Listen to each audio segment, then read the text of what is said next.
IAS, IPS व PCS केंद्र व राज्य सिविल सेवा के सबसे शीर्ष पद हैं और सबसे प्रतिष्ठित भी। यही वजह है कि युवाओं का सपना होता है कि वो बड़े होकर आईएएस, आईपीएस व पीसीएस बने और देश व राज्य की सेवा कर सके। उत्तराखंड के ऐसे युवाओं के लिए एक बड़ी खुशखबरी है, क्योंकि धामी सरकार मेधावी युवाओं का सपना साकार करेगी। मुख्यमंत्री पुष्कर सिंह धामी ने फैसला लिया है कि मेधावियों के मार्ग में आर्थिक समस्या बाधा बनने नहीं दी जाएगी। इसके लिए सीएम धामी अभ्यर्थियों को प्री परीक्षा पास करने पर पहले जहां 50,000 रुपए की आर्थिक मदद दे रहे थे, अब इसे बढ़ाकर 1 लाख रुपए किया जाएगा। इस आर्थिक राशि का उपयोग अभ्यर्थी मेंस परीक्षा की तैयारी के लिए आवश्यक कोचिंग व गाइडेंस प्राप्त कर सकेंगे।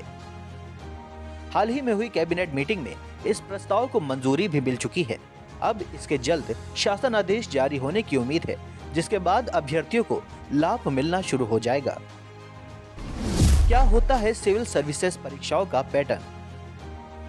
दरअसल सिविल सर्विसेज परीक्षा 3 चरणों में होती है, जिनमें पहला चरण प्रारंभिक परीक्षा होता है। इसमें आवेदन करने वाले सभी अभ्यर्थी हिस्सा लेते हैं। यह परीक्षा ऑब्जेक्टिव टाइप होती है, यानी 4 विकल्पों में से सही विकल्प चुनकर टिक करना होता है। इसमें मेरिट के आधार पर पदों के सापेक्ष कई गुना अभ्यर्थियों को मेंस परीक्षा के लिए क्वालिफाई किया जाता है।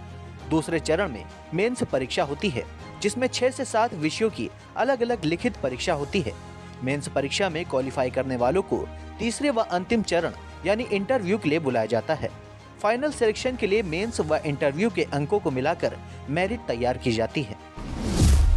धामी पहले सीएम, जिनकी प्राथमिकता में है सरकारी भर्ती। दरअसल उत्तराखंड में शुरू से ही यूपीएससी व यूकेपीएससी की सिविल सर्विसेज के प्रति उत्साह बेहद कम नजर आता रहा है। इसका कारण यह भी रहा है कि यह राज्य गठन के बाद से ही पीसीएस भर्ती 5 से 6 सालों में निकलती रही है। इसलिए अभ्यर्थी ग्रुप सी की भर्तियों की ही तैयारी करते हैं, क्योंकि ये भर्तियां हर साल निकलती रहती हैं।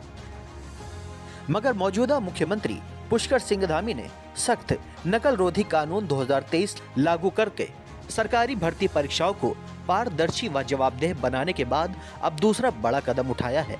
सीएम धामी अब मेधावी अभ्यर्थियों को सिविल सर्विसेज के रूप में बड़े सपने देखने के लिए प्रेरित कर रहे हैं।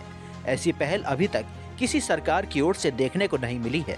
जाहिर है कि सीएम धामी के इस फैसले से गरीब परिवारों के मेधावी अभ्यर्थी भी सिविल सर्विसेज के शीर्ष पद पर आसीन होने का सपना न सिर्फ देखेंगे, बल्कि उसे साकार भी कर सकेंगे।